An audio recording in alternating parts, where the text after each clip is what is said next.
Hello, it's Erin Valovich with Coldwell Banker Global Luxury in Newport Beach. I wanted to shoot a quick video today and help you by telling you the costly mistakes to avoid when you're selling your panoramic view home. I specialize in luxury properties and sell a lot of view homes here in Southern California, ocean view, hills view, mountain view, all types of view homes, which are awesome. Love selling them, love working on these homes. And let me talk to you about the mistakes and pitfalls to avoid.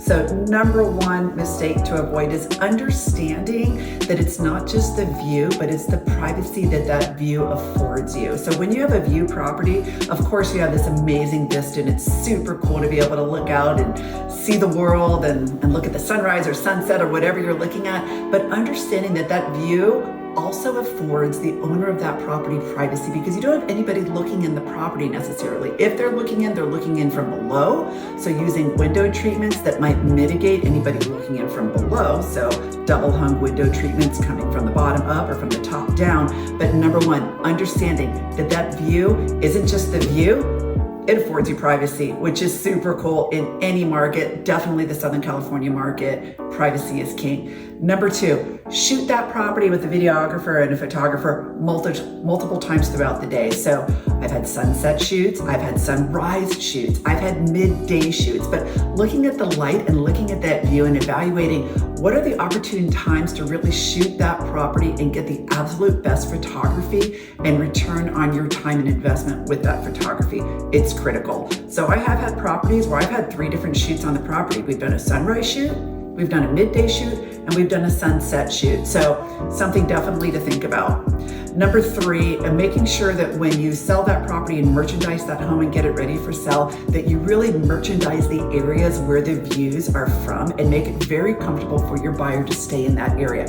So if that view is from outside, making sure that you stage that and merchandise that with plenty of patio furniture, something to make them very comfortable, pillows, so that when your buyer is outside, they can spend time in that area. If that's where the view's from, you want them spending time in that area, getting emotionally connected to that view and emotionally connected to that portion of the home.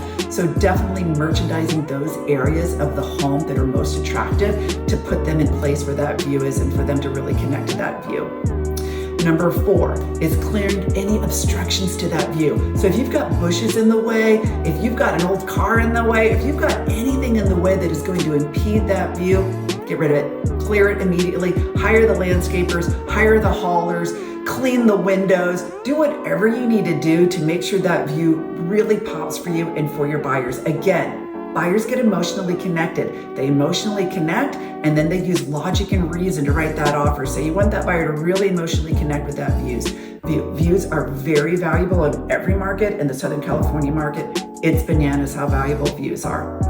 Number 5 is understanding the difference between an obstructed and an unobstructed view. Those are totally different. Are there things in the way of that property? Are there power lines? Are there trees way off in the distance? Is there a building that is in the area? But understanding the difference between unobstructed and obstructed and going next step. Understanding what unobstructable is. So can somebody build in front of you? Is there a right to a view? Is there not a right to a view? If your neighbor grows a avocado tree in front of you, can you go to them and ask them to clear that out? Or is that only through their grace that they would do that? But understanding that really helps you understand value because unobstructable is more valuable than something that can be built in front of. And understanding that so that you can clearly articulate that to your buyer and explain that, critical, okay?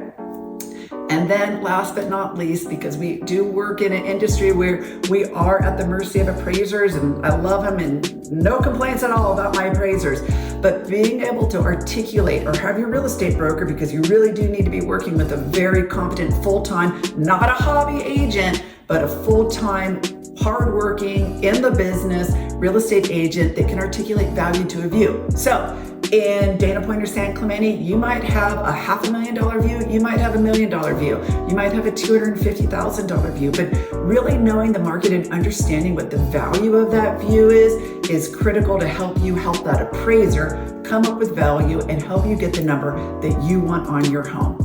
Thanks so much for watching. I hope you enjoyed it and I hope this was helpful to you and your family. Take care.